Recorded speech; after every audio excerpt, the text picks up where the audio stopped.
not to say it, so he said it louder. All right, guys, well, welcome to the show. This is canceled. We're going to cancel ourselves this time, so Mark, just shut it off. We're going home. Well, I'm sorry, guys. That was my fault. I don't know what happened. We had audio right up until we started. Again, They love us. I don't They know love what us. is happening. Well, for those of you just tuning in, I got my good friend Ray. He's leading the charge in keeping our community safe with a group we call Bam Bam's Backup. Also, Bam Bam is a person that puts people who've been incriminated or done sexual crimes to children, we put them in blast who've been let back in public. So it's kind of a thing that me and Ray have been working on for a long time. We never touched base on this yet, but me and Ray have been showing up at Drag Show for Kids. We did Soji 123. Soji 123. School boards. School boards. Yeah. So me and Ray Libraries. we'd show up alone. Me and him would just go to these battlegrounds and just two guys standing up for innocence of children. That's how we met each other. Exactly. Yes. So I'm so glad that we've gotten this far. And Ray has recently been canceled. He's had a very large platform that got taken away for. They call you. It's basically harassment if you say the wrong thing. Because I actually used the word. Let's in 2026. Let's make PEDOs afraid again. And I actually used the letter number 3 as the E, and my account got taken down for that. Oh yeah, you can't stand against the organization, which is totally for your governments, your royal family, even the police officers. They don't seem to care. Nobody seems to care. So everyone's just so. But if you go against it, I felt that from day one. I've had my business attacked. Oh yeah, I've had my life attacked, my children attacked. So anytime you go out to these down everything. Yeah, I'm on my. That's why this shows up. It's called canceled for a reason, right? It's not the first. This is not my first rodeo, Ray. So you got your first badge of getting canceled. There we right? go. So you're in the club. So thank you guys for having me on. Much appreciated. Much love and respect. Actually, I feeling blessed to be on here to share my story.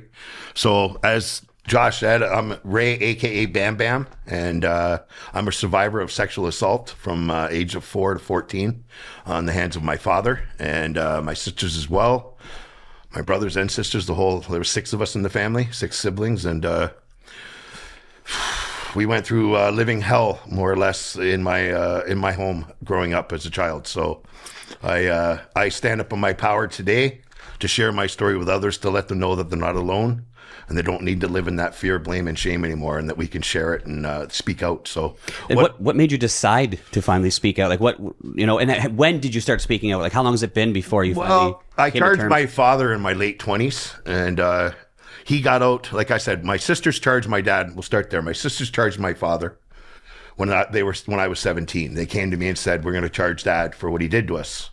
And at that point, I went right into denial. Fear, shame, blame.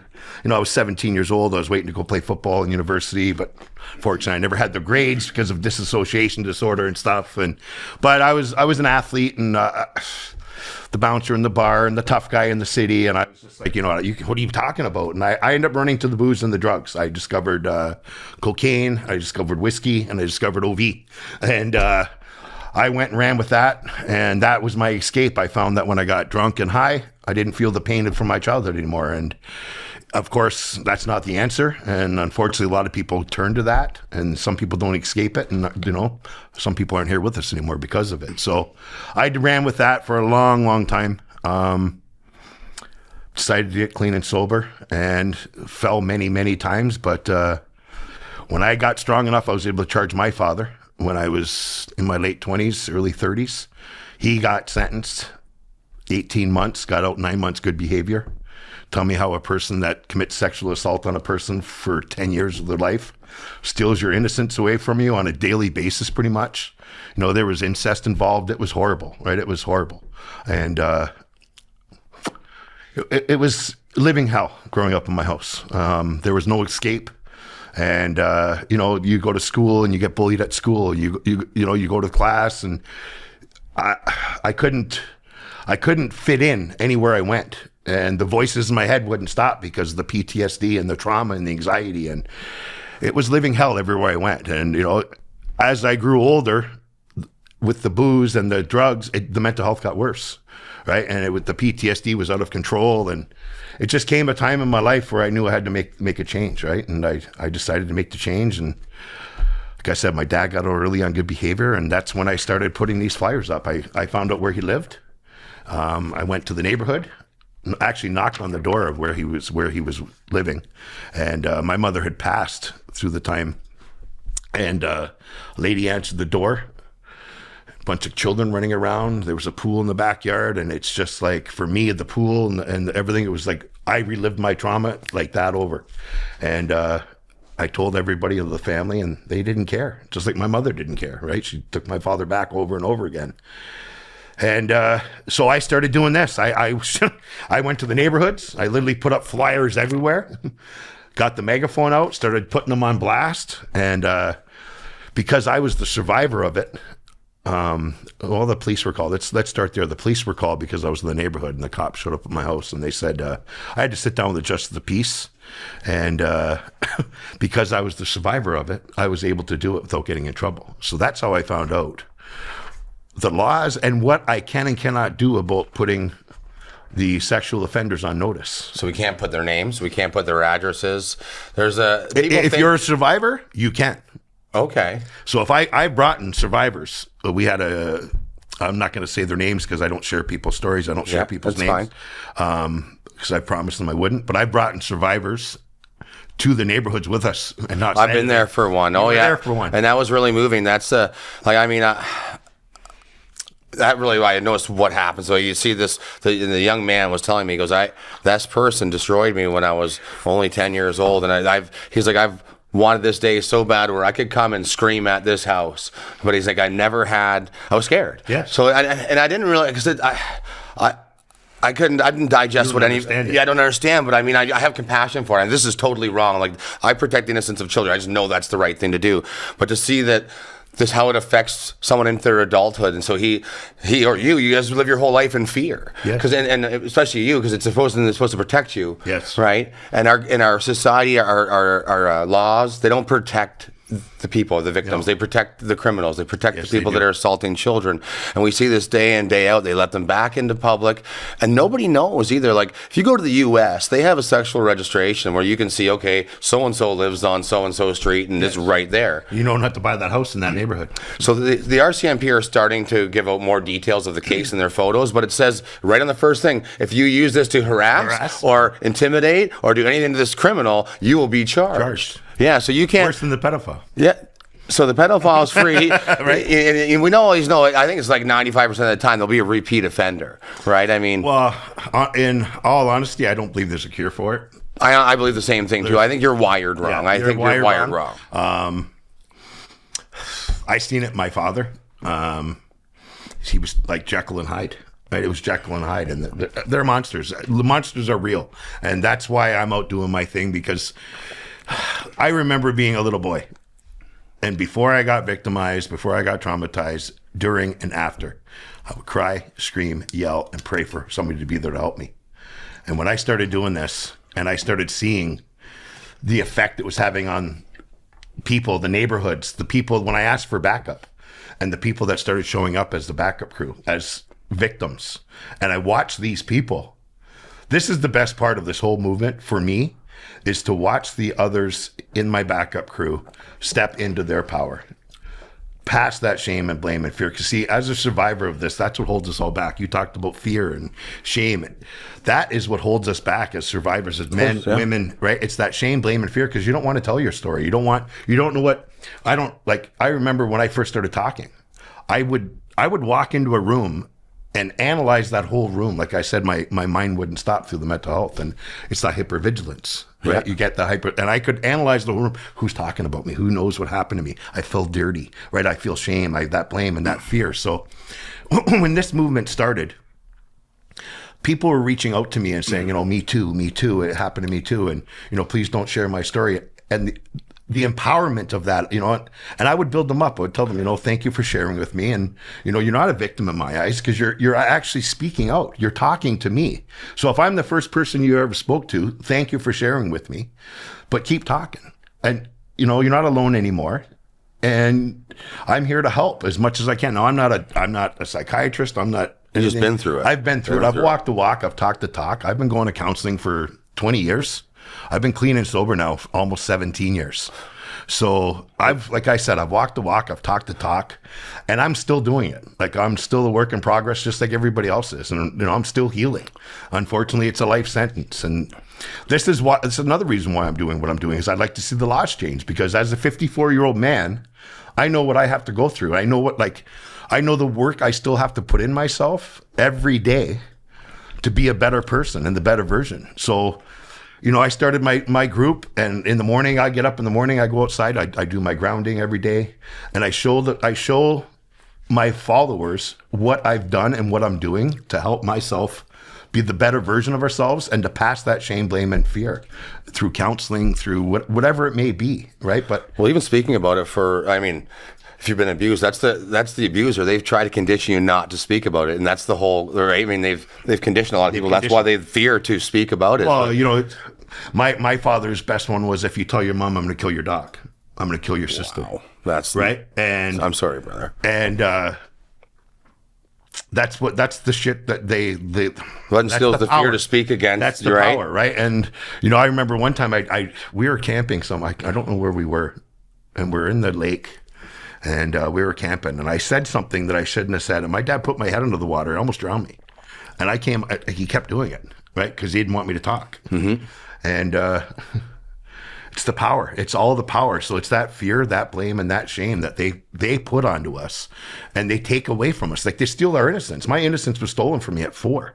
And it didn't stop until I was 14, till I was finally brave enough and strong enough to put an end to it. I got up one day and I said, no, you're not doing this. I kicked him in the balls, and he went over, and I literally peed my pants because I was so afraid, and ran upstairs, locked myself in the bathroom, waiting for him to come get me. Right. And that day he stopped. He never came and got me that day. So Now, I don't know if this is a valid question or not, but what about your mom? A lot of people would ask, your mom's in there, was she just turned a blind eye to it? Like what was she like as a person? She had to have known. My mother knew. This was a hard one for me with my mom, because as a boy, everybody wants to have mama's boy. Yeah. But I've learned through my years of healing and listening to my older brothers and sisters and stuff. My mother took my father back after my sister's charged him. I was literally sitting at my kitchen table. I didn't know my dad was getting out. I was living on Fitz Street in Welland, and my back patio door opened up, and my dad walked in from getting out of jail after charging my sisters. And I was just like, what? And my mom says, well, what are we supposed to do? He's got to come back. And I got up and I moved out of my house that day. And how old were you? 18, 19. Just and how old, what about your sisters? They were 20s, late 20s. Okay. So, yeah, it was, my mother was the enabler. My mother knew, and like being a boy, or my sisters would go and tell my mother, Dad did things to me, and my mother would tell them, don't wear those clothes anymore. It was skeletons in the closet. Blame right? the victim. Yeah. Blame my sisters, right? Back in the day when we were kids, they had those one-piece nightgowns, right? And my sisters wear those nightgowns. And my one sister came and said to my mother, Dad's going up. He was the stepfather. He was their stepfather. And, he's going up the nightgowns. And my mom's answer was to them, don't wear them anymore.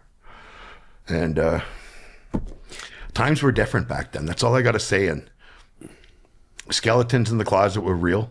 And this is why I am so proud of this movement that was started, because now everybody's talking about it.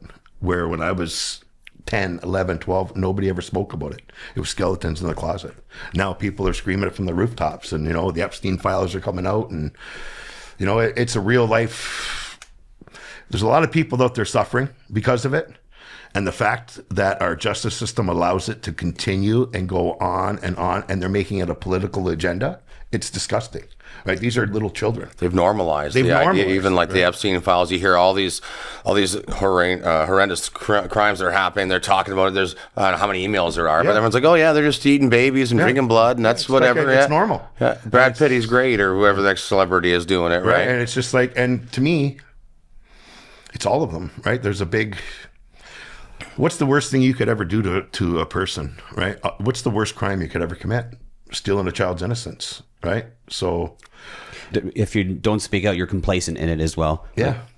And that, well, in all honesty, now that like I said, when I was when you were young and we were kids, it was never spoken of. It was skeletons in the closet. Now that people are starting to be aware of it and being made aware, it's like they don't care enough. It's like, when are we all going to stand up and say enough hurting our children, right? Like, this is what I'm doing. I'm 54.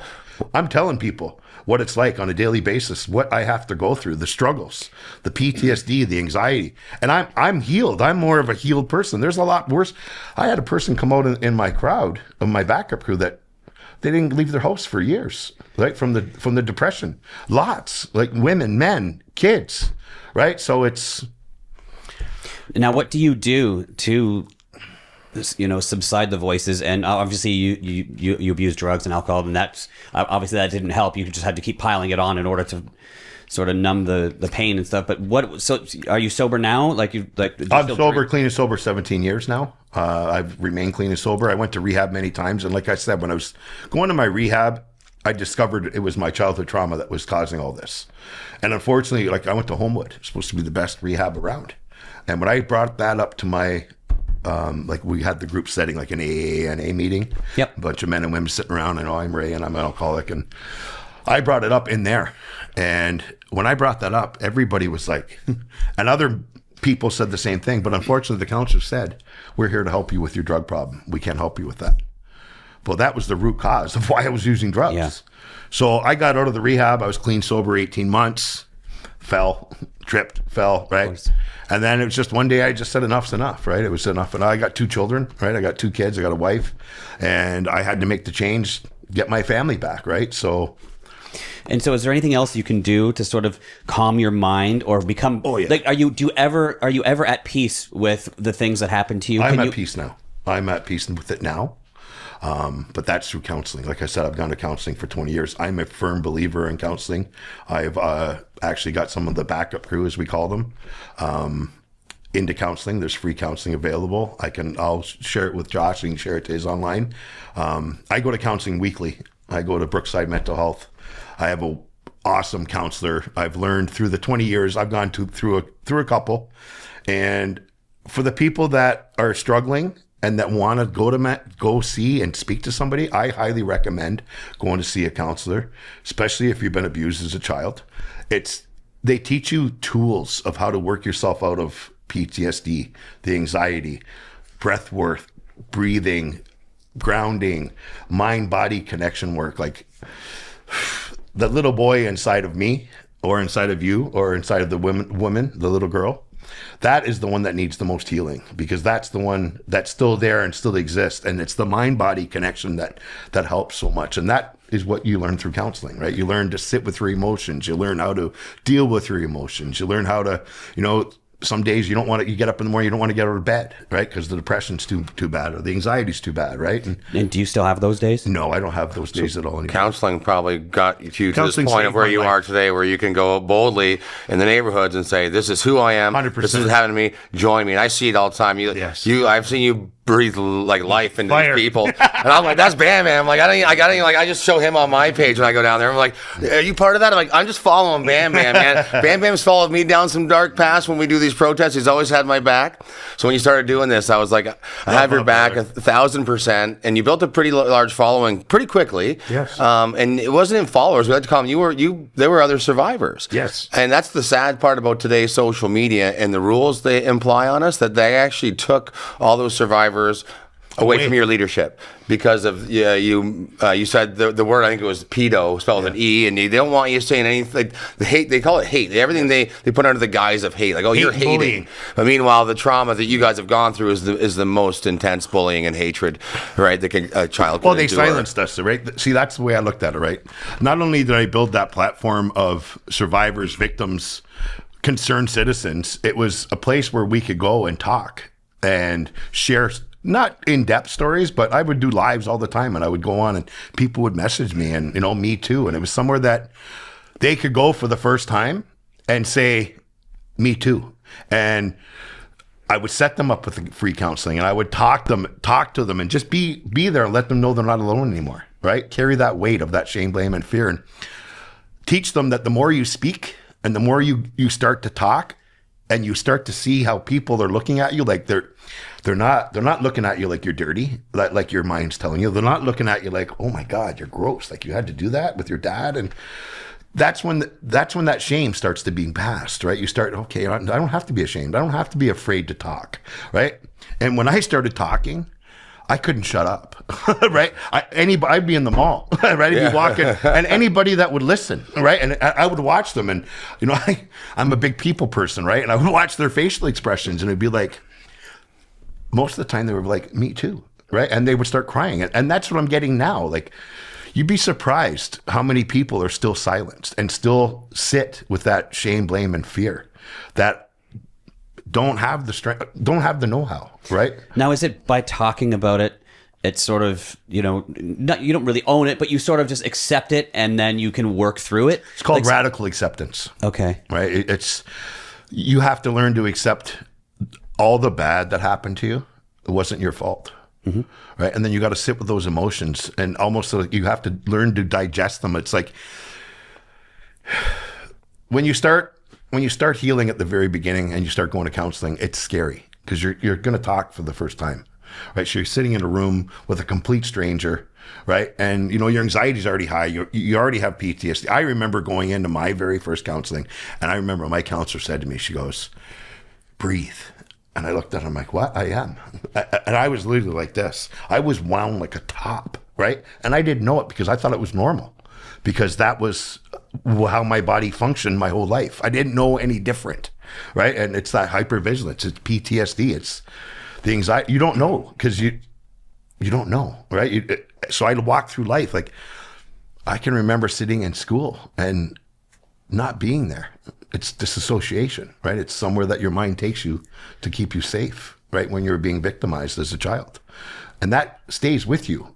So all these things I did growing up that I didn't know what I was doing, I didn't learn until I went to counseling, right? And then when I got to counseling, I was able to say, oh yeah, I remember doing that. I know that's what I did. And then I would use the tools they would teach me, whether it be breath work, winding down, sitting with the emotions, mind-body connection. I can get into some of the stuff that I do maybe in a little bit, but like meditation, like is it, like is a it sort of meditation, breath work. It's box breathing, and there's like there's the box breathing for me is the best. It's you sit in a quiet place and you close your eyes and you envision yourself drawing a box in your mind, and as you're drawing that box, you're counting.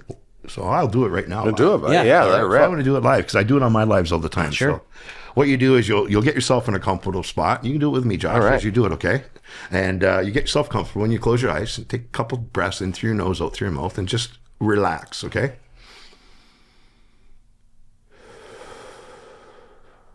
And as you're doing this, you're just trying to think of happy things and letting all that crap and all that stress of the day go. Right? And then once you get yourself at a calm situation, like right now, see, because I do it so much, I can get myself calm right away. So what you do is you want to envision in your mind that you're drawing a box in your head. And when you're doing this, you're counting to 4. So what I do is I'm going to do with my line, I'm going to open my eyes right now, all right? So your eyes are closed, pretend you're watching, and your eyes are closed, and you're drawing the box, you're counting to 4, and you're going 1, 2, 3, 4. And as you're doing this, you're breathing in through your nose. So you're going, and then you're holding for a second, and you're exhaling, and you're counting to 4, and you're drawing the next line. Holding, breathing in, drawing the bottom line.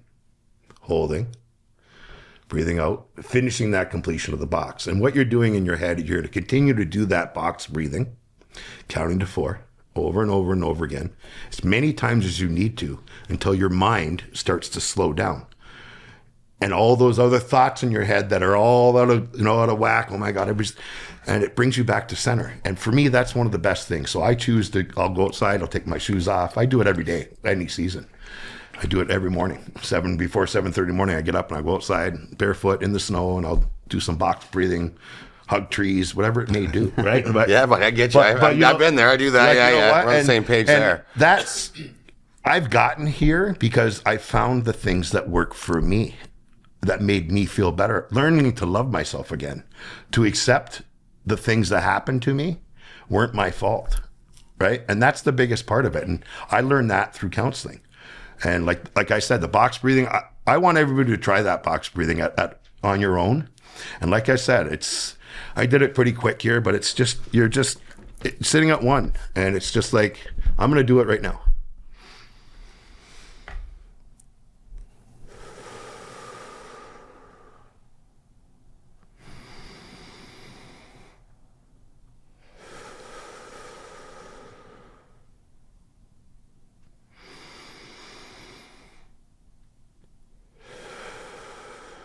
So that was one box I just drew in my mind.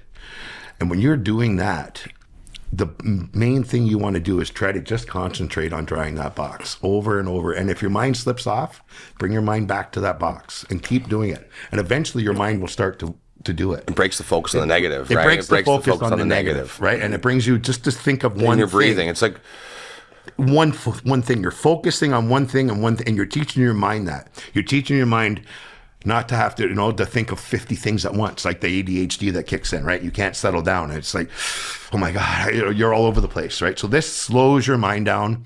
And then as you're doing this, you're starting to recognize what your body's doing as you're doing this, as you become better at it, right? So if you're outside and you're doing the box breathing, you might hear a bird singing, right? And you want to pick up on that. You want to pick up on everything around you and find the connection of peace with it.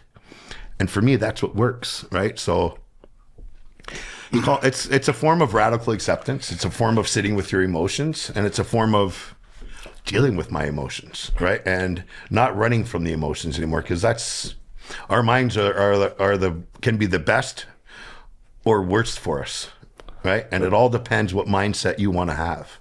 So if you want to sit in that stinking thinking and suffer, you're going to suffer. let's say you got two wolves inside you. One's bad and one's good, but which one you feed the most, right? So you feed that, So- all those thoughts, and if you're focused breathing. And it's not easy. Don't get me wrong. I still have struggles today. Right? Every day is a struggle. If something comes up, or there's something outer that's going on in your life, and it may trigger something, and you've got triggers that you have to deal with. You have anxiety you have to deal with, PTSD you have to deal with. You've got emotional things you have to deal with. It's all part of it. But once you start learning the tools and learning how to cope and learning how to recognize when you're doing the work, and you start to this is what I tell people that follow me. When you start to recognize your healing, right? Like when you're right now, before, if I sat in this room, I would be very uncomfortable, right? I wouldn't be able to sit comfortable. I couldn't do this like 10, 15 years ago. But I learned through my healing that I don't have to live in that shame, blame, and fear. And that's what I'm talking about when you talk and you get your emotions out there. And as a man, a little boy, we teach our, don't cry, don't do this, don't do that, rah, rah, rah, rah, rah. And you grow up with that and you don't want to speak out, right? And that's the stigma to all this, right? But once you start talking and you start recognizing the healing that's taking place through the years, that's when you start to really start to heal, right? And that's how come I'm able to help others now, because I've come a long way, and I don't want to toot my own horn, but I do, because I know. Well, you're doing an amazing job. I toot your horn all the time. I love you, buddy. I know the work that it takes, and it's not easy work. And I tell that, the reason I call my backup crew, right? I was out and about in the streets, and I was hanging these flyers up all by myself, right? All the time I was out there putting the pedophiles on notice, doing my thing, right? And the one day I was out there, I took my phone out and I videoed it, and that's how it started. This is how the movement started. I video filmed it, and I said, you know what? I need backup. I'm out here by myself. I've been doing this all by myself. I said, I know there's other people out there that want to come and help me, because nobody Likes a pedophile. Nobody likes a pedophile, right? I literally made a video. And how long ago was that? August of 2025, end That's of when you August. started it. That's when we did our court date in August, so it was September. September, Yeah, right? it The was rally. September, right after the rally. So I literally made a video on Facebook, and I said, I'm going to be in Thorold South, Niagara Falls Boulevard, next Saturday at 9:30. Whoever wants to come and help me, hang up flyers, put a pedo on notice, show up.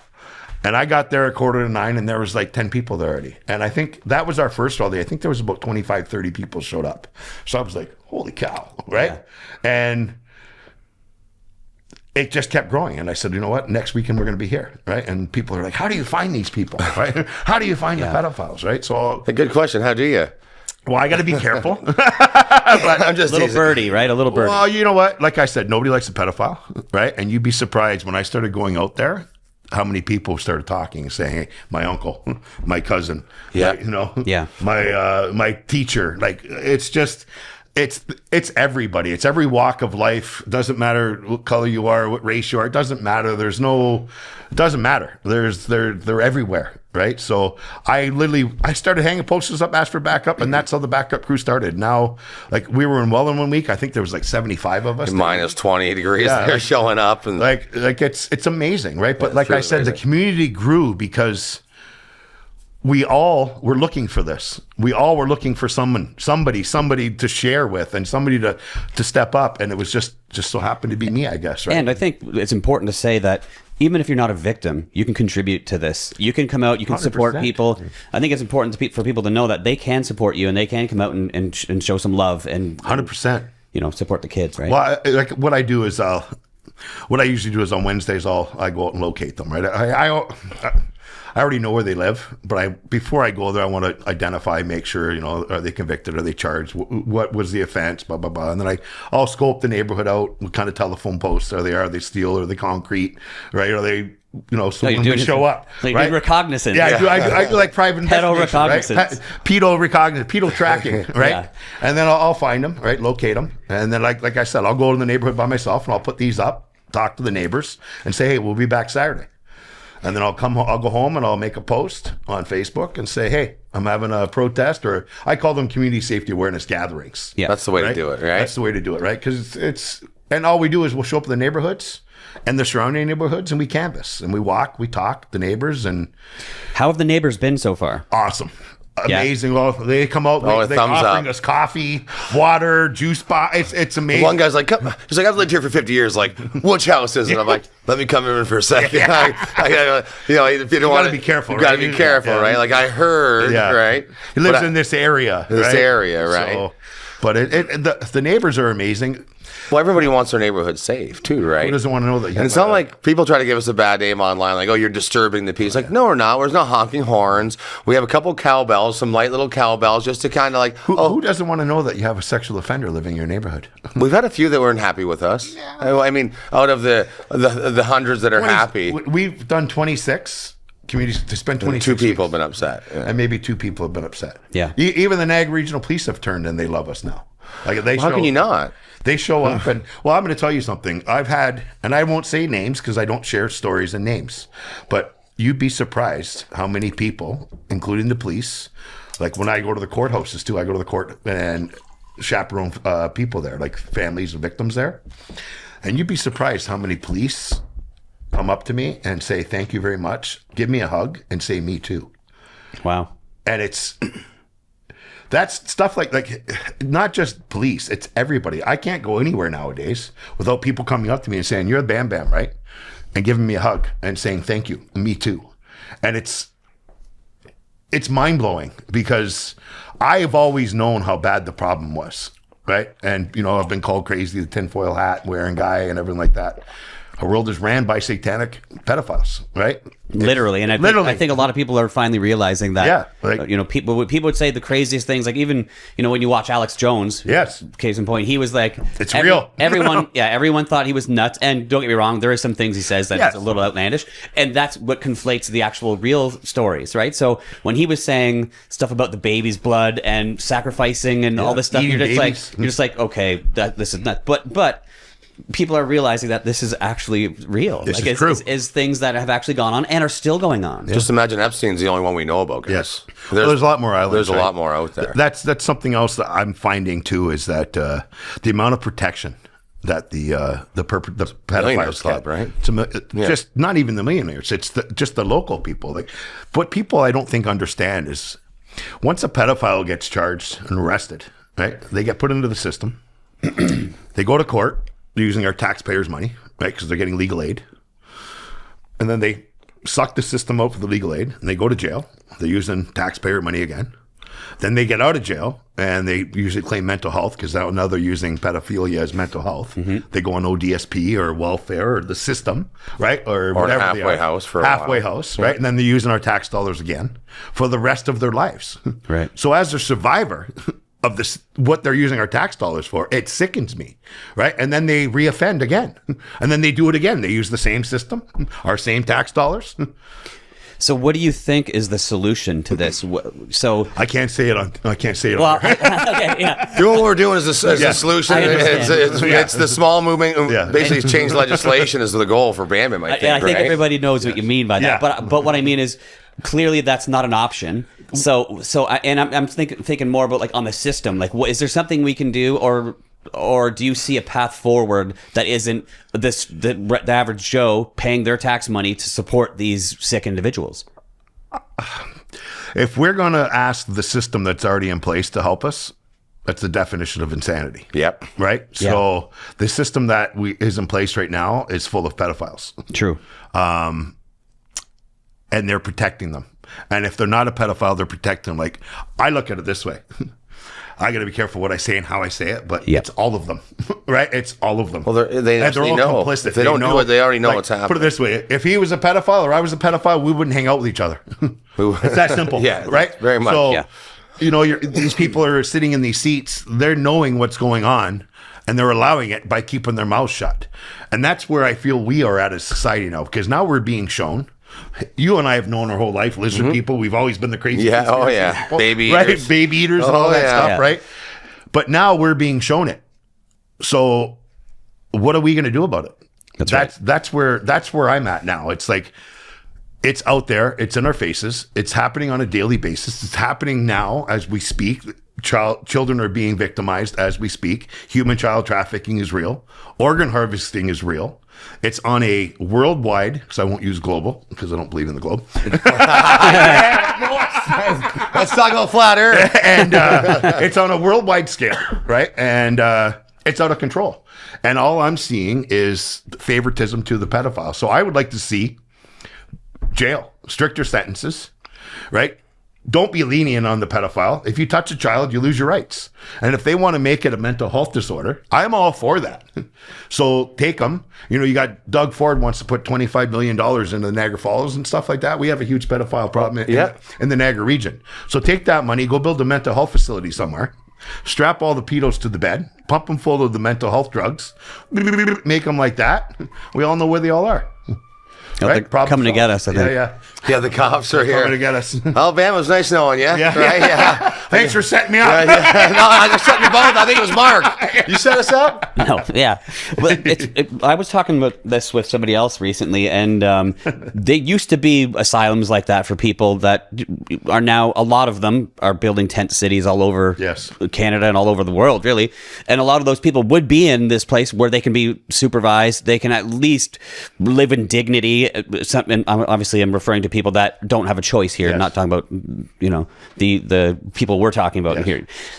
But a place like that is sort of, you know, necessary, I think, these days, especially 100%. with the things we're seeing outside. Well, it's a revolving door for them, right? And I found out by talking and learning and educating myself that the reason they're getting let out so easily is because there's no room in the jails. The jails are full of them, right? They get put in PC, and they're full. There's nowhere else to put the pedophiles. So that's why I say build a super max jail, house them there, a mental health facility, and house them there, right? Now, I got a way easier idea. I can't say it online. But can't say it either. Right. They don't need We any, know. you get a very small area to contain them. There's no food bill, nothing. No, I got it figured out, guys. But DM me for more details. I have the cure. Penicillin. It's called penicillin. Yes. I'm trying to patent it. It's just it's a dose, one shot. Yeah, that's the thing. Have you, I mean, in all your research, have you ever heard of somebody coming forward and saying, I used to be that way and now I'm not? Do you know what I mean? Like, I've never heard that. yeah, I've never heard that. My father tried to say he was cured yeah, after I charged him, and he went out, and then he reoffended. of course. Right. So this was after, like my father, after I came out and started talking, and I started doing this, like the Facebook channel and all the channels and coming out like that. I had so many people reach out to me that I grew up with, that were victims of my father that I didn't know of. Oh, wow. Friends, neighbors, and my father ran a construction company.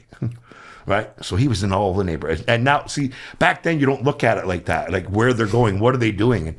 And these people, they're monsters. They like to be anywhere where kids are. They like their teachers, right? They're doctors, they're daycare workers, Police officers. right? We just had an arrest just there, had an that big arrest. one, Yep. right? So we just had a huge, like, they're everywhere, right?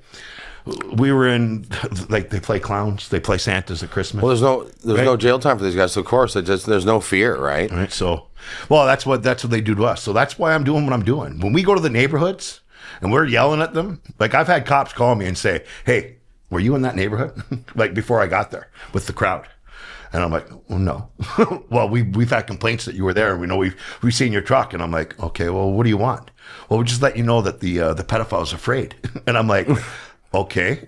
So is this a good thing or a bad thing? And they're like, "No, keep doing what you're doing." Right? Yeah. All right. So, by us going to that neighborhood and doing what we're doing, we're passing that shame, blame, and fear. Because I know, as a little boy, I'll say it again, this is like a dream come true for me. Because as a little boy, I always wished, like I said, before I got abused, during abuse, and after, I wished, prayed, and cried, screamed, yelled for somebody to come and help me. Yeah.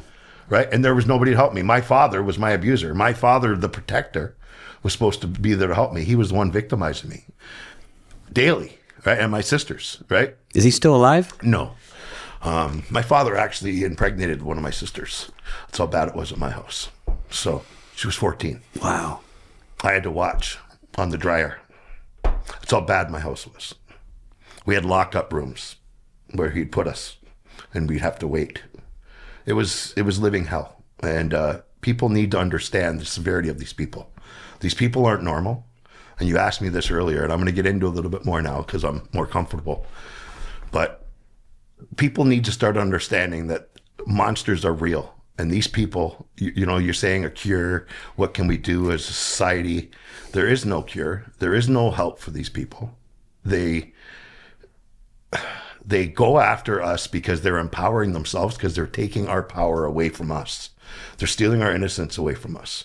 They're victimizing us, and they're leaving us helpless, hopeless, and living in trauma and the fear. Like when I talk about that fear, like I said, we go to the neighborhoods and we do what we do.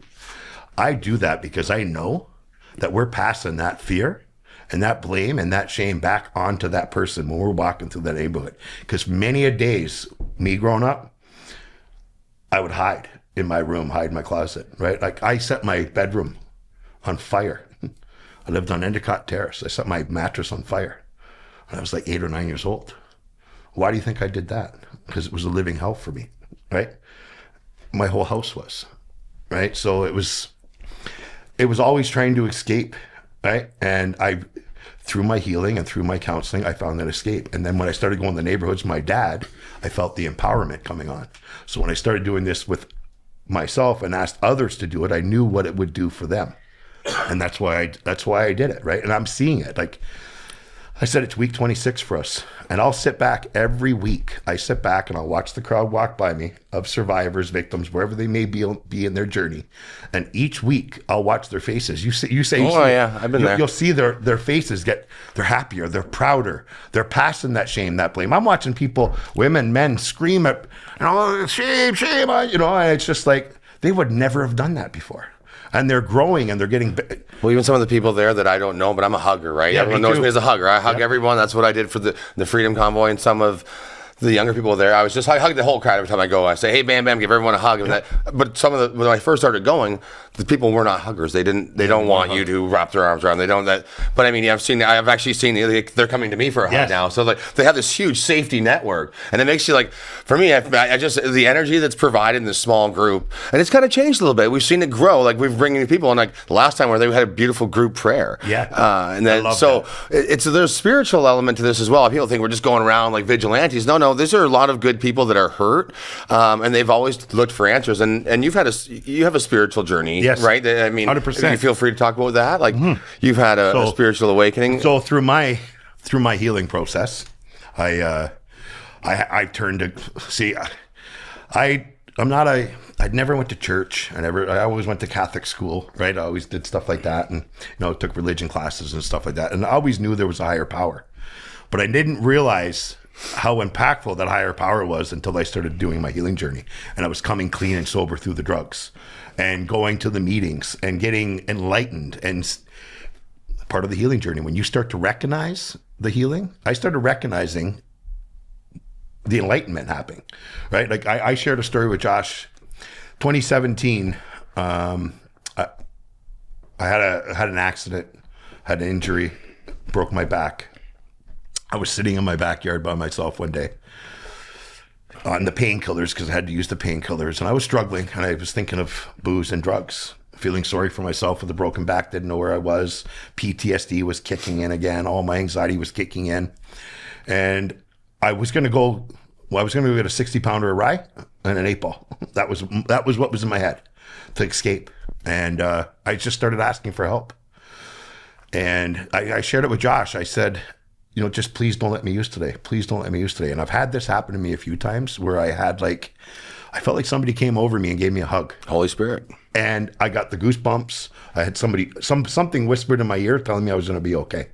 And I was grounding. I was sitting at a table, barefoot, grounding, praying, asking for help, asking, I don't want to use today. Please help me. Please help me. And when that happened, it left. Like I didn't want to use. I felt better. And I had it happen when I was younger, going through AA and NA meetings and stuff like that. I was in a church sitting at an NA meeting, and everybody was praying and everybody was talking. And my mentor that was there, he introduced me, and I literally broke down crying because I never felt that much grace, I guess it was. And the same thing happened to me then. So I've had that happen to me a few times in life. And that day in my backyard when it happened to me, and I didn't use that day, I actually turned and I said, "Thank you, God, for doing this. I'll never turn my back on you again. And you please use me as a vessel and help others." Because I've always wanted to do this. I've always wanted to help. I just didn't know how to.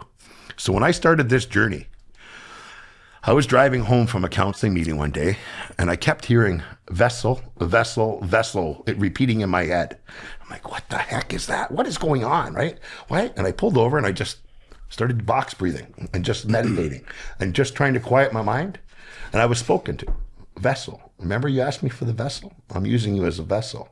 And I lost it in my truck. I cried. I broke down. And it was just like very empowering, right? It's very, very empowering, right? And it was just like, so from that day forward, I said, I will never turn my back again on God. He is my best backup.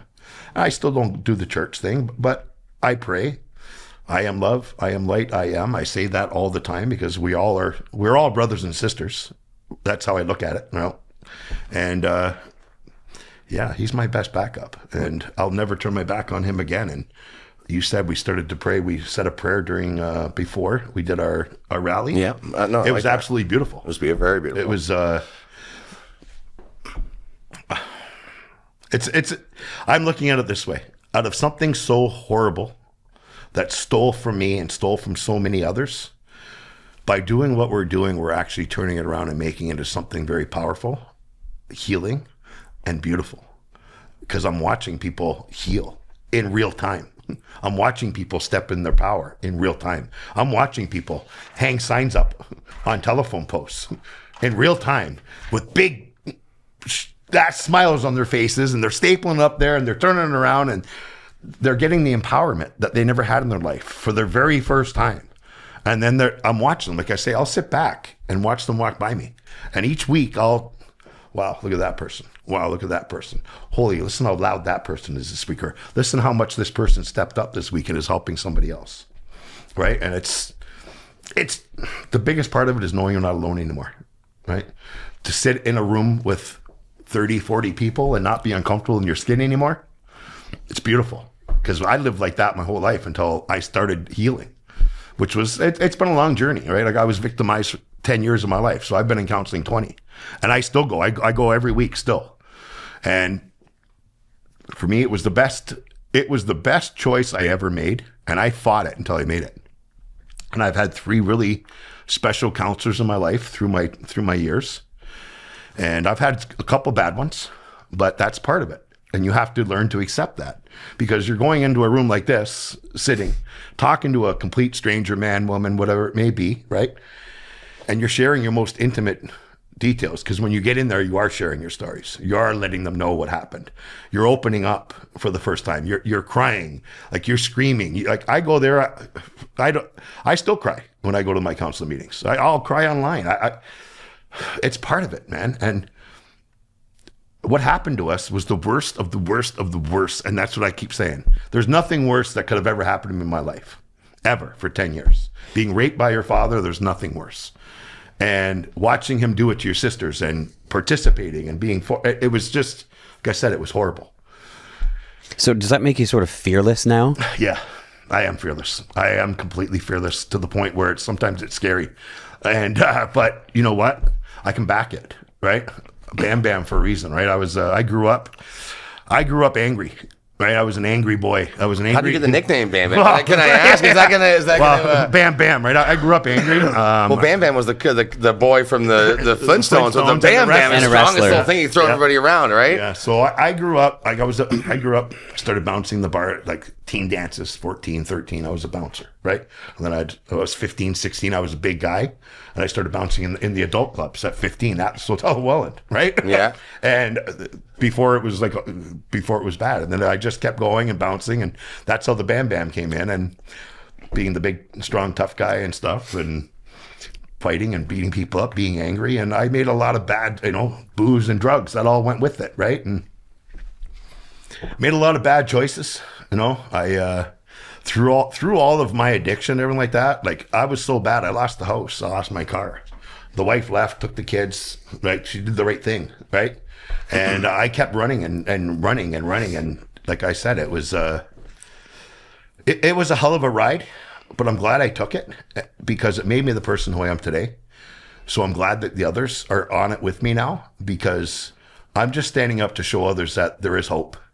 Right. It's my sister said to me, my sister Sue, I think you met her that day. Sue, yeah. She showed up at one of the rallies, and she goes by Hope Saxon. She's an awesome lady. She was on the Oprah Winfrey Show, who's also a reptilian. But anyway, but anyways, Allegedly, right? Yeah, allegedly, yeah. She was on the Oprah Winfrey Show, and she was in the Chicken Soup for the Soul book. She's an author and stuff. So she goes by Hope Saxon. And she was like my mentor because she started healing before all of us, right? So she's the strong one. Like if you think I'm strong, you should see her, right? And she showed up at the rally the one day, and it was awesome, right? And she's a survivor, and she's got 2 beautiful kids, right? She's married like 36 years, right? He was there too, her husband. Yeah, Bob, he was there, and you know what? I'm just standing up to let others know, like hope. That's how she got Hope Saxon, because she stood up and wanted to show others there was hope. And I'm doing the same now as a man, just to let other men and women, kids, know that there is hope, there is a way out, but you got to be willing to do it, right? It's like I talk about showing up every day, showing up for yourself, right? And I stress healing and showing up for yourself, putting yourself first. Always. Before anything else, you got to put your healing first before anything. Because if you don't do that, and you don't concentrate on yourself and show up for yourself first, you can ruin your whole day. You can either set your day up or you can ruin your whole day if you let your mental health get away from you. So I've learned, first thing in the morning I get up, I go outside, I do my grounding, I do my breath work, I give thanks, say a little prayer, walk outside barefoot, and that's how I start my day, with positive affirmations about myself, because I didn't have that growing up. For me, love was touch, right? That's what I was taught at 4 years old, right? And my sister say it was before that, right? Like my dad used to get in the crib with me, not the crib, the playpen, right? So, and used to put me on his lap in the car, right? When I was little and stuff like that. Was all for self-gratification, right? Now I know that, right? That's what they do. Like I've talked about what they do in their lives and how they like to hang out with kids, and that's what he did. They were monsters, right? And so I'm just out here putting myself out to let others know they're not alone. My sister called it giving them permission, but I'm not anybody to give anybody permission. You have to give yourself permission. That's the way I look at it. You have to be able to say, you know what? I want to change. I want to be the change. I want to be better. And I want to show up for myself. So Now, how can people like get a hold of you, reach out to you? Like, I know you had a couple of your accounts taken down, Yes. which is Reopened one. incredibly unfortunate. Yeah. But how can people reach out if they have questions or if they want to come to the rallies and not really rallies, but your meetings in the Yeah. streets, as you call them? How can Public people do safety that? meetings. Public safety meetings, yeah. Well, I'm on Facebook at Ray Bam Bam Andrews. I'm also on X at Razor4455. And TikTok is Bam Bam Andrews. So they can find me on there. Now, are they building by like weekly? Are you noticing more people, the people you haven't seen coming out? Like, is it sort of a mixed Yes. thing? I see people. I got my OGs, as they call them, right? And then there's new people coming out every week. And we're going through the cold months too. So like that one day, Bam Bam, we were there. It was like minus 27. I'm like, Yeah. this is I couldn't like believe this how is. many people showed up. Oh, I know. Like I got a picture of it. Like I take pictures and videos, and I couldn't believe how many people were. It was minus 22 out. We had like 35 people, 42. There was 42 people up there, all all in toques and dressed warm. We were up there, and they didn't want to leave. Like that's the power that is growing, right? It's. Now, do your goals change as you do this? Like, is it eventually you would hope to see legislation change? I mean, that's all obviously the ultimate goal, but is there ways that you're thinking of how we can do that? Or is it more, let's just continue spreading awareness? Keep spreading awareness, but I think we're going to have to start spreading a little bit to the upper people who are the ones that are in control. Those people need to be put on notice. That's what I think. We just got to start going to the MP offices and saying, what's up? We got a government here that, like I said, they're making it a political agenda to save children. We got people that are going to, like I said, going to the politicians asking for help. They're the ones causing the problems. They could fix it with a stroke of a pen, but they're choosing not to. Yeah, minimum sentences should be increased or doubled. I don't know. I don't know what. So what do you know? How long your father was in prison for? 9 months out of 18-month sentence. He got out in 9 months for good behavior. He got sentenced 18, and then it was like 9.5 months that let him out for good behavior. For years of abuse. For 10 years of abuse, for abusing my two sisters before. He was already twice convicted. My sisters had already charged him, so I was his third. And then when he got charged the fourth time, same thing. It's like 18 months is the sentence for these freaks. That's their sentence they get, right? And then here's the worst thing about it. Like I said, they're doing this dead time. You get the people like the high-risk offenders, they stay in jail, they're getting dead time, right? They're getting 3 days to 1. And the reason is because they don't. They have sleep on the floor, so our government will give you 3 for 1 days, they call it, or dead time. So he goes in for 9 months. Well, he's already dead 2 years or whatever they claim it as. So just because you don't have poor living conditions, so this guy's a rapist and everything else, but they're more concerned about him sleeping on the floor, and that's worth 3 days to 1 because you had to sleep on a mattress on the floor. It's insane. Do you remember that? It was all over the news. I haven't heard anything. I've even tried looking it up. That Atwood guy that was out west. I think he's a trans man, and he knifed his daughter, and like cut her esophagus or whatever. And he was out. I don't know if it was the next day. I don't want to. It was a couple of weeks later, and it wasn't long. I don't even think it was that that was in long. the van making the video. Yes. and he's laughing and about he's it. out on parole or whatever, and snickering Reoffended about or it. something. And he was out giving tarot readings in the park and stuff. I've tried looking up what's going on with that. I can't find anything about that person. And then if he goes kills his kids, it's like they literally made it happen. The government and the judges have made this happen. They made it possible. This person's back in public. He's going to stab his own daughter in the neck. Like anyone's child could be a victim. That's what I meant. That's what I was going to say. Like nobody is safe around this person. Nobody's safe. Clearly. Well, And there's like people like Tamara Leach getting like they want to give her 9 years for doing a protest, right, waving a flag. Well, that's the thing, right? Like we're going to neighborhoods where there's like 3, 4, 5 time convicted people, sexual offenders, that are getting let out to walk amongst the streets, and nobody knows where they are. Nobody knows so and so, and that's the pedophile that lives. Nobody knows, right? And it's just like it blows your mind because, like I said, it's week 26, and you asked how many people come out and how happy they're. Barely anybody, nobody ever knows that the pedophile lives there. And didn't there used to be a registry that you could? Not in Canada. Not in Canada. So they're talking about a registry, but it's just going to be more photos, his crimes and who he is, his age and description of who he is, but there'll be no location. And if you use that information they give you, you could be subject to fines or charges if you harass or intimidate. But you think at very least they would have that. You know what I mean? Well, they're starting that. The RCMP is in the works of. They don't have I it know, right but now. I'm just saying, starting it. They should have been here for years. So Should've been that's here a long crazy. time ago. I'm 54 and I haven't seen anything change in 54 years. Like I'm 54 and I've been watching, and we're waiting Why is that? Why do you think that is? because they're protecting their own. They're all of them. Yeah, like we said. They're either they're sexual offenders themselves, or their friends are sexual offenders, or their family sexual offenders, and they're sitting there and they're defending them, their own, right? They're protecting their own, pretty much. That's the way I look at it, right? What else? Why else is there no registry in Canada? Why would the justice system want to lower jail time for people who are making safe child haven. porn? It's a safe haven Like, for people. that's what just happened. Like the Supreme Court of Canada said that, you know, it's too harsh of a sentence for somebody who makes child porn. You're making child porn. You're distributing and making child porn. That's what kind of sentence? There should be one sentence. You go to jail for the rest of your life.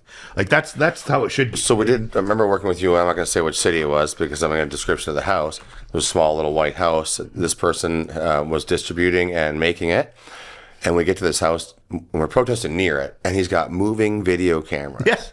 He's Honest. watching us. So did he not get recharged for break of he had breach of probation, right? Because Yes. so literally a school's 500 meters down the street. This guy's watching every these kids walk home with moving cameras. And he's made these awful videos. He's distributed them.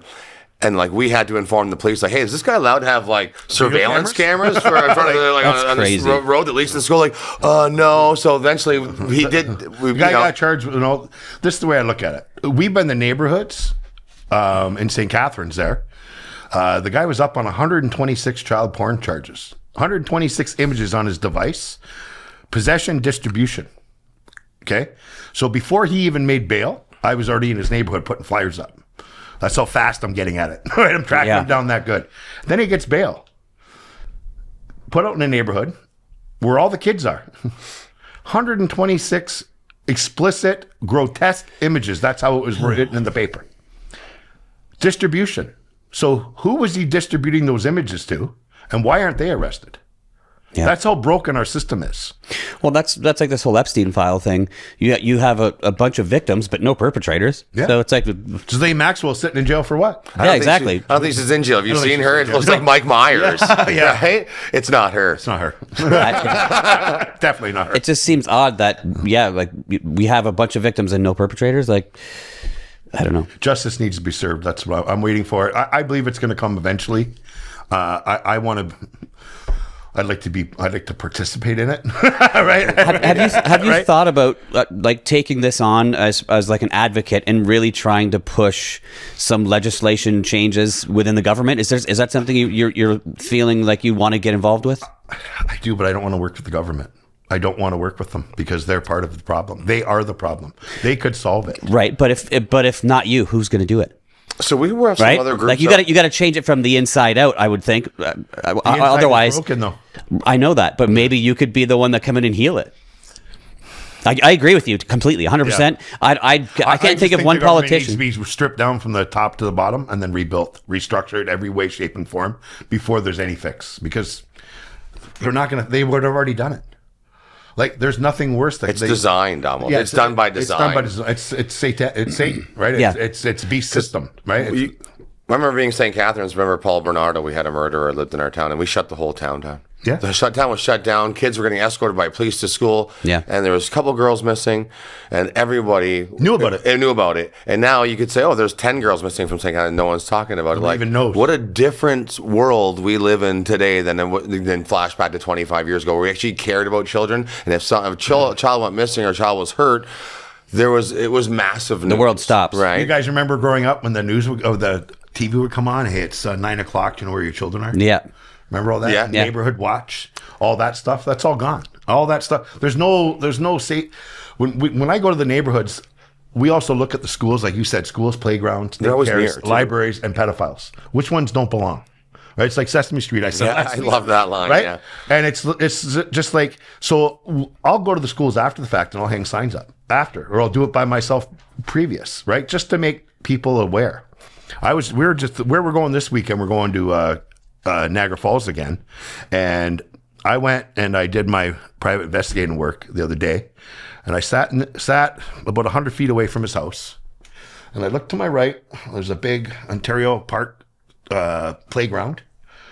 School over here. Like all within 300 to 400 feet. And I'm thinking to myself, okay, these people are signed out on sureties. They're not supposed to be around kids. They're making child porn. They're victimizing children, but yet you're giving them access to children. And we got to trust them that they're not gonna? How do you trust a pedophile? Right? Why do we have to trust that pet? Why don't the judges let them go live in their neighborhoods? Right. That's the way I look at it, right? Oh, yeah. If you want to let them out and they reoffend again, why don't the judges, like, They should be, they should be called, held accountable, yeah. right? Yeah. Like, people are bartenders. A bartender overserves the customer, and the customer leaves and kills somebody. That bartender gets charged, You could be liable, yeah. right? So why are the judges aren't? This is where I think that accountability needs to start happening at the top, right? You start holding some of the judges and the upper echelon people accountable.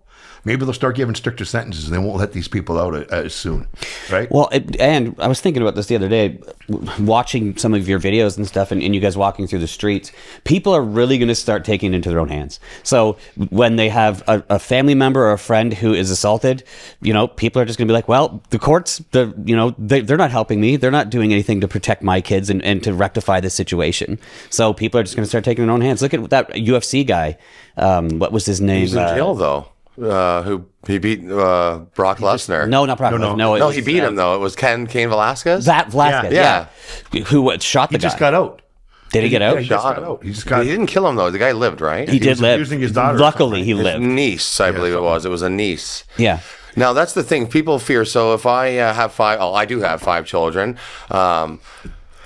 Somebody harms my child, I go out and take care of business, and then all of a sudden I'm locked up for 4 years. Who's taking care of who's taking care of the 5 kids now? Well, that's why- you know what I mean? That's why I don't do the vigilante thing, and I don't, I Try not to promote it either. So, like, I want to talk about that. We have a code of conduct. Like, Yes. people so when we go there, we start off with a prayer. We don't want to scream and shout that we want to take this person's to the gallows. Like, we want to keep this so we can actually make a difference. Can I do it? Well, you can. I won't yell. I What's won't that? scream and shout as loud, but I'm going to show you what I do. Yeah. All right. So we'll get in the neighborhood, right? And I'll walk through the neighborhood, and I'll be like, this is Bam Bam, and his backup is here, right? We won't be here very long. We're here to pass the shame, blame, and fear back onto the predator where it belongs. We're survivors of sexual assault and the trauma that goes with it, and we're here to let the neighborhood know and to create the awareness that there is a sexual predator in your neighborhood, and to please keep your children safe, right? And we'll say that, and there's people walking with bells and other people, but it's nothing.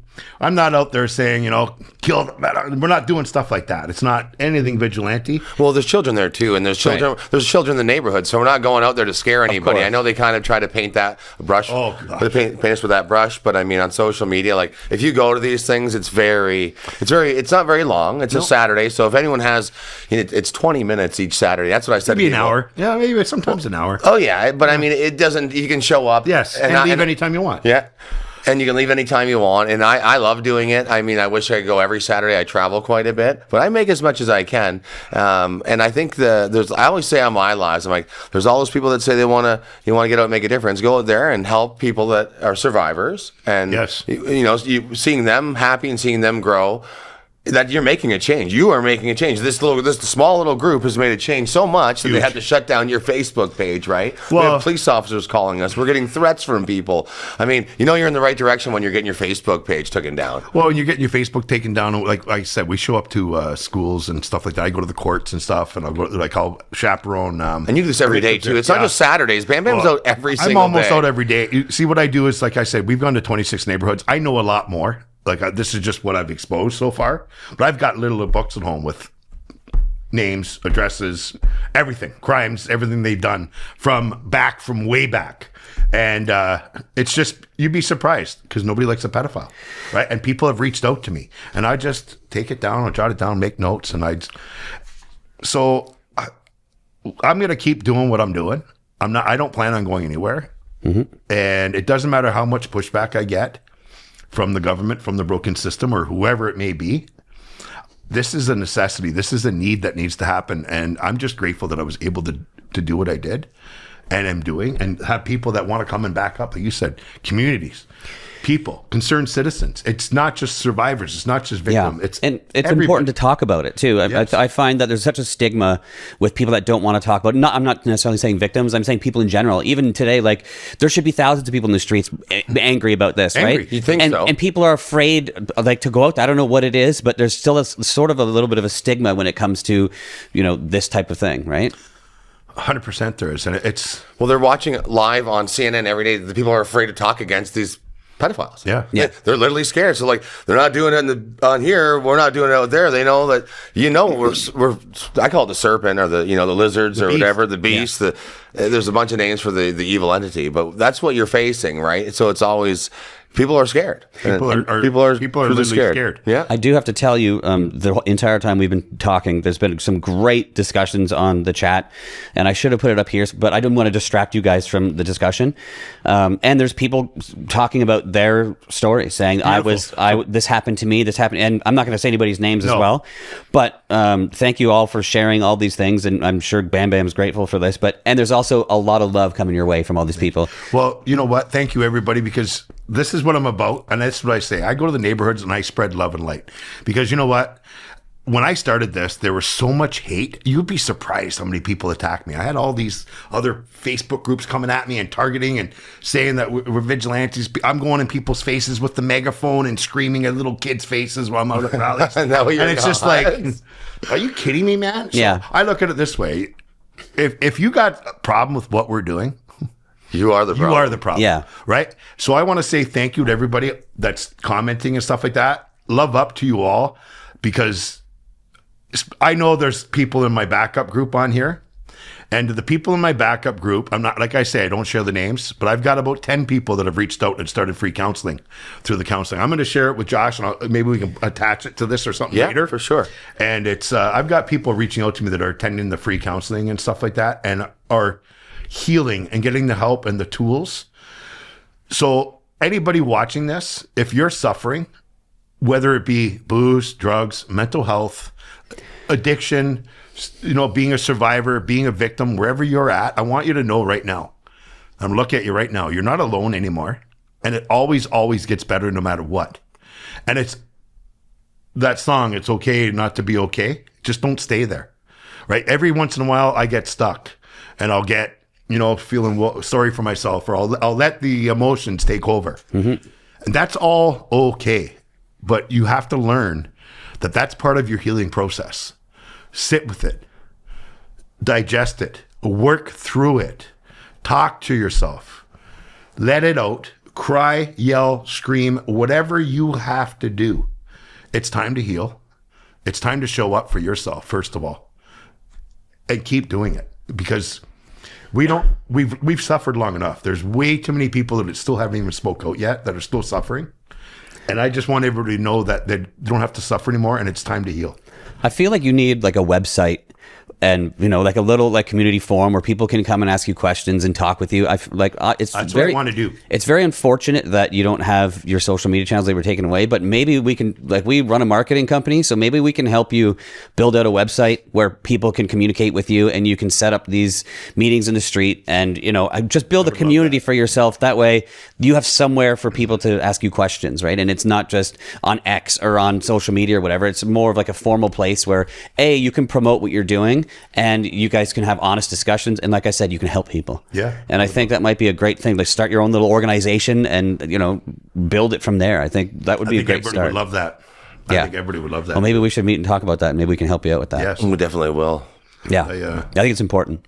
It's too important to just, not have, this online, and social media is so big these days. I think it's imperative for people to be able to, even if they don't want to go and make formal complaints against somebody, at least they can come to somebody like you and say, they can lean on you, because clearly you are a strong human being, and you've been able to, do all the things you're doing. And I think people would really appreciate that. To all the people in the comments here that are commenting and saying me too and stuff like that, and are being brave enough to share with us, in my eyes, you guys already are survivors.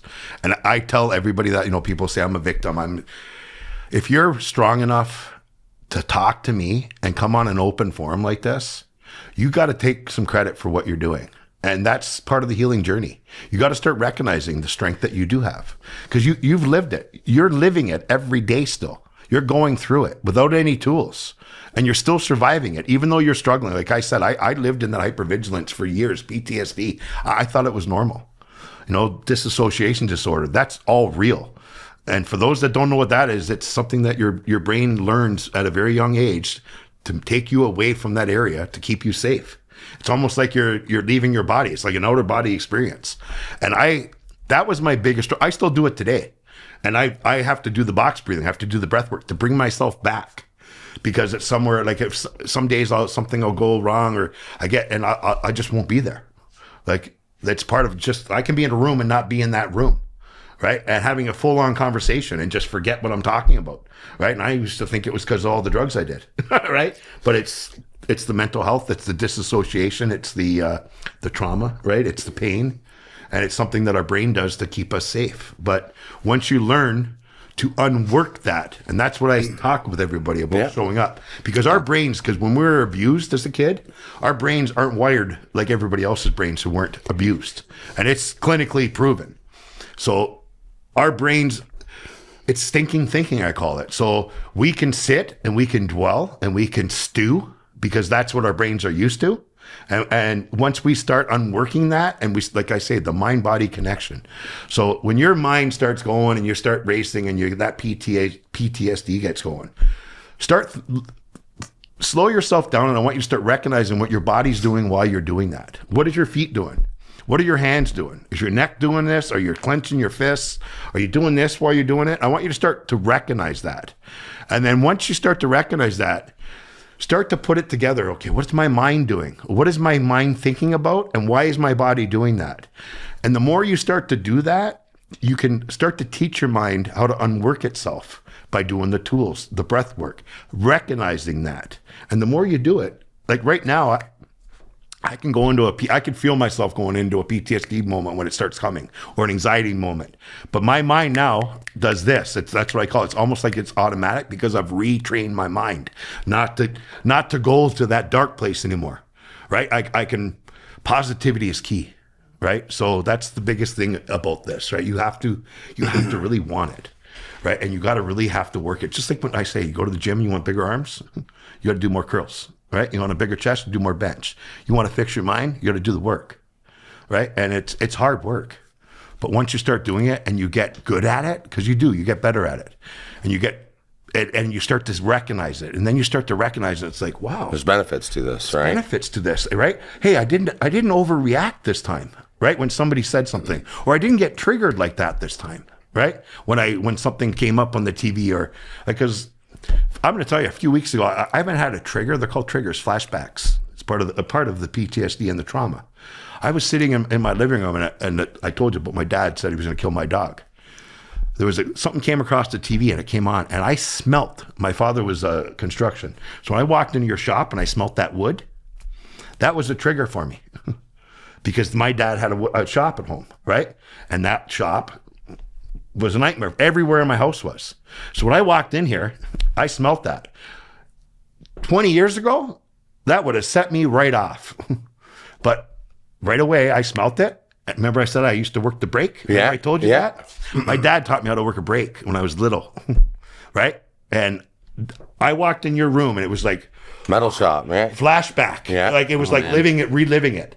But because I knew how to work myself out of it, know that I'm safe now, I was able to be okay. And I walked up to the brake. I used to run one of these 20 years ago. I would have asked him for a beer, right? We'd probably still be in that shop, right? So it's the power. Like I said, your mind can be your best or your worst enemy. And it's all how you want to place it, right? What you want to do, what you choose to do. You have a choice in life to make. Right? So do you want to sit and suffer, or do you want to pass that shame, blame, and fear on? Right. Once you start doing it, and you start realizing it, and you start to recognize the healing, it's beautiful, and there's hope. Look at me, I'm showing you.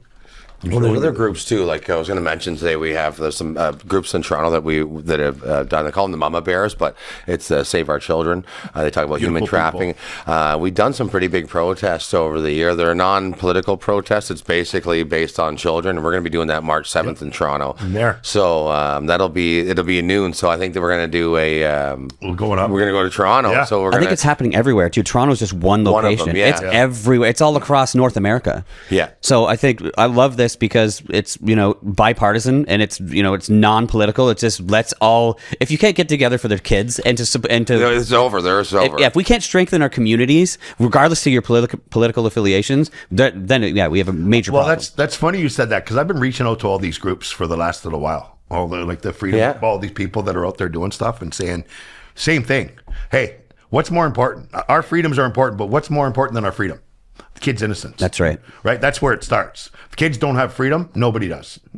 Right? So I've been reaching out to all these groups to, hey, come back us up. Come, I'll come show up with you. I'll bring some backup with us, right? And that's what needs to happen. We all need to unite and band together for the kids. It's pretty easy to unite on this topic too. So I've seen the freedom movement pulled apart by different political opinions, and the reason why I got into the freedom movement, to be honest, was because of the mandates on children, on schools. It was always about the kids for me.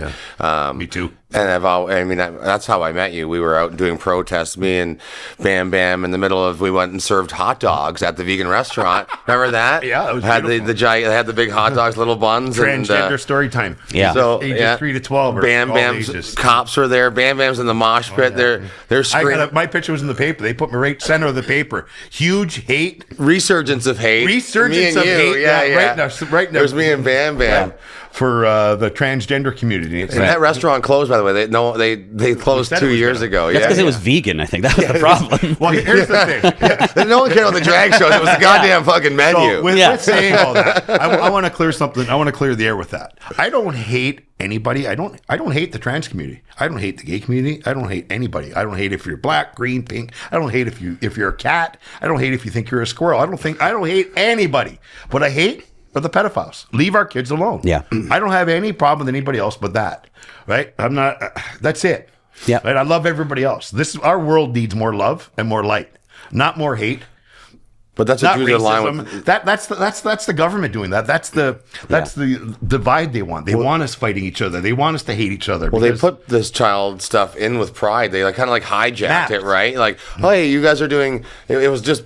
The Pride was always Pride. Pride was, we had Pride Week in Canada for 30 years, and all of a sudden they're going to be like, no, we have all these other numbers that go along with it. Now If it's you get 30 them days. wrong, Yeah. you hate us. And now we're dancing erotically in lingerie for children. Yeah, it just seems like the line was pushed, and now it's like, okay, enough's enough. It's become poison almost. It just seems like they've poisoned the whole gay community. I know there's lots of people online too that are gay that are like, I don't have a problem with this that. has gone way too far. Yeah. Like, I have a lot of clients that I now became friends with that I've done their roof and fixed, and they were like, no, they've been married for 25 years. They don't think this is normal. No. They're not going down to watch. And the funny thing is, the one dancer who was erotically dancing, and then you were there in the library, and the cops, and he's like, what's your problem with this man? And I'm like, dude, the guy's We name's were the Come problem. Insider. And he's Yeah. like, no, it's not. I'm like, yes, it is. His name was Luke. And he's like, no, it's not. And he looks at the thing. He's like, oh my God. You can see how I turned him. I convinced this cop. He's like, oh my God. I'm like, would your mother be proud of you defending Come Insider, dancing for kids? Well, and I- like, this is when Josh found out about me because the cop said to me, Yeah. he goes, you're part of the problem. You're the problem why this is all boy. happening. Pointing at me. after I got assaulted by a guy Yeah. already, I got been assaulted by a gay the guy. Yeah. But hearing that must have pissed you off. But you know what? It was just like, I kind of looked at the cop, and this is what I said to the cop. I looked him right in the eye, and this is when you found out. I said, hey, I'm a survivor of sexual assault and trauma and abuse. I said, you tell me how this isn't grooming. This is what my father did to me. He groomed me. I grew up thinking this was normal, that being raped by my father was normal. That's what I thought. And I said, you tell me how you're teaching these little kids that it's okay for this guy to do this. Yeah. And I said to the cop, I said, so if I go to the Seaway Mall right now and bring a story and dress up in high heels and fishnet stockings and put a dress on and put some lipstick on and go say, hey, excuse me, ma'am, can I go sit down with your kid and read a story to him? I said, how fast would you be there? Yeah. Right?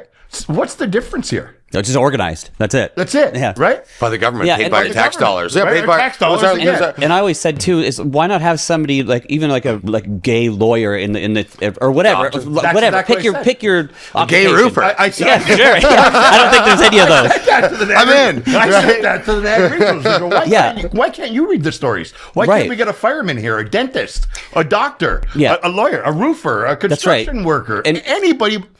but a drag queen artist. Why? Yeah, I think like there's no reason to have sexuality involved in that at all. None. Like if they want to promote inclusivity and Sexualizing children. that's right.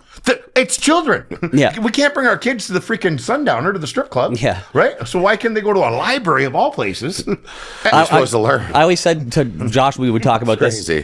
when my son was really young. I was like, why don't? It's the same thing if I'm going to take their hockey team to Hooters or something, Yeah. and have their hockey party there or something, right? It's like you would never do that. It's insanity. I would go to Hooters. Yeah, well, Celebrate my son's victory while he stayed at home with his mother and I'll get Yeah. drunk. Right? yeah. But yeah, so this March is March 7th, 12 to 3 p.m. It's called Save Our Children. We've been talking to a lot of people that are promoting this. It's everyone. I guess the meetup is at Dundas Square. One of my friends is actually helping run it. Monique, she's Yeah. a journalist. Yeah. We're going to have her on the show as Yeah. well. So we're going to try to have her on before the 7th so we can get her Yeah. take on all the work she's been doing. She's quite popular online as well. She's been following the freedom movement and she's a really Yep. good speaker. So I'm looking forward to doing work with her. I've actually not the first time I've helped promote their protests, right?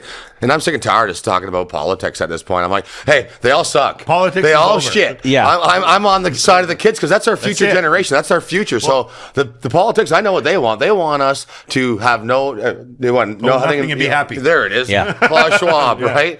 So nothing. I So, yeah. stand behind this 1,000%. So Bam Bam's going to bring us back up out here. Some of us are going for March 7th. We're going to go to Dundas Square. We're going to go there and do our thing. And I'm hoping that what I'm going to do is I'm going to network out there and I'm going to reach out to more people out there. Because I've said when I started this, I would love to take this to each city.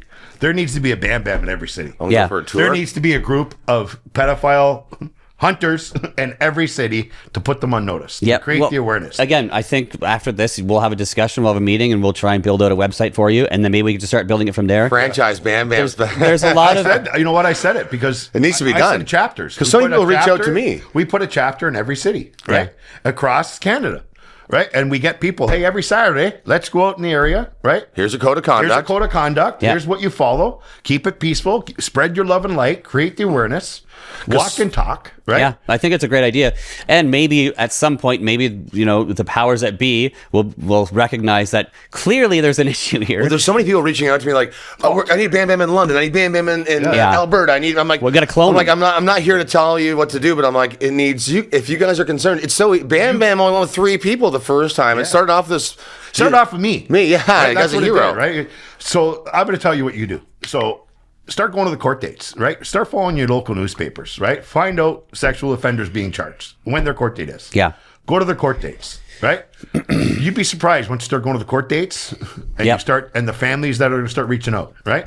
Then you talk to the families, right? Of the survivors, of the victims, wherever they may be. Yep. You get a relationship going with them, right? Let them know that you're there for them. You're support. Hey, I got other people that are here. I'm a survivor too, right? I can support.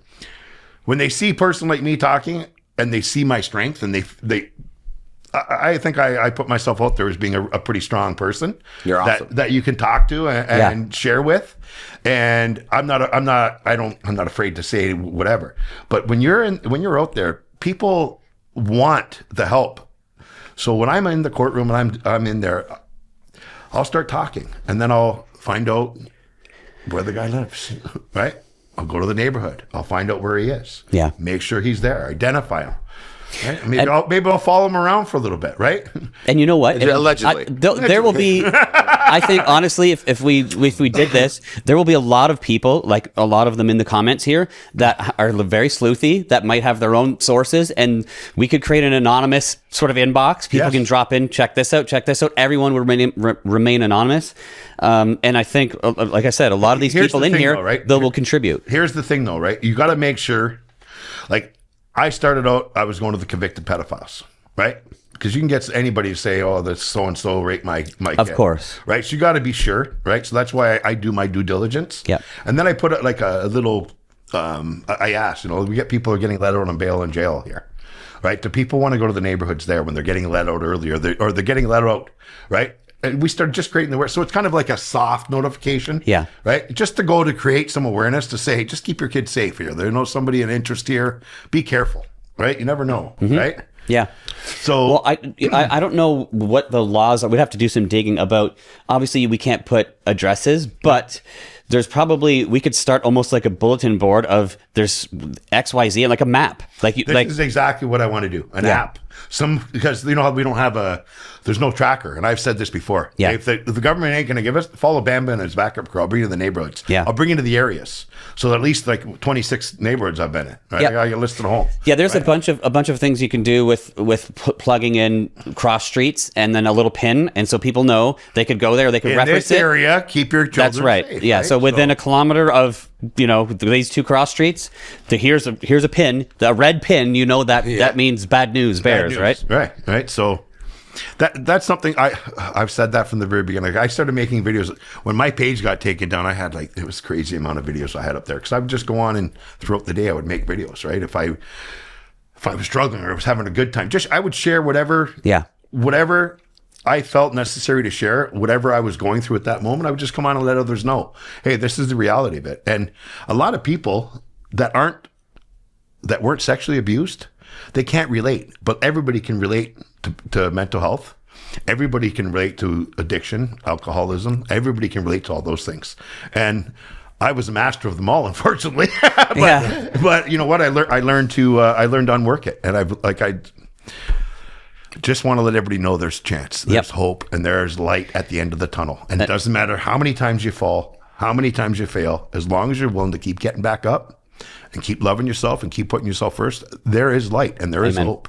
Amen to that. Well, I say we could end there for today, and I think we got to bring you back in, and we can focus in on more specifics. I really liked that you came here, and thank you for sharing everything that you do. for having me. And I really encourage you at some point today, in the next couple of days, go through these comments and reach out to people because people have said some beautiful things in here, and I think you should probably read it because it'll warm your heart. Love up, everybody. Yeah. So I use a saying, love up. And I learned that through my healing because I lived in a hate, anger, fear, shame. That's not going to help us heal. You got to learn to love yourself and to love up everywhere around you. You got to learn to look for the love because we lived with so much hate and anger and fear and blame. You got to let all that stuff go. And you got to do that through your healing. And that comes through therapy, counseling, and showing up for yourself. Beautiful. Love up, everybody. Love up, everybody, and don't get canceled. Hey, this Saturday, 9:30 a.m., Niagara Falls. We're meeting in Crescent. Sorry, everybody. I'll be posting it too. Yeah, we're gonna post I'll it. be posting it. That's too. okay. So We'll we're gonna wait. meet on Eastwood Crescent and Ontario Avenue, Niagara Falls, 9:30 a.m. Saturday morning. There is a person out on bail who should be in jail. He is one of 3 people who is trying to set up a human child trafficking ring here. He is twice convicted, and we will be in that neighborhood to spread love and light and to create awareness in the surrounding area that there's a person of interest that needs to be keep your children safe. Okay, that's it. What time did you say? 9:30. 9:30 a.m. Saturday morning, 9:30. Okay. Niagara Falls. All right, I won't be there. I'm teaching this Saturday, but I come to everyone I can. So if you guys are at home, Bam Bam could always use an extra backup, guys. So And remember this, everybody. Remember this. Nobody likes a pedophile. Nobody. Love up all. canceled. Canceled. Streaming everywhere. Match and burn the whole place. You could try to shut it down, try to mute that sound, but the truth hits harder when it comes unwound. Shadow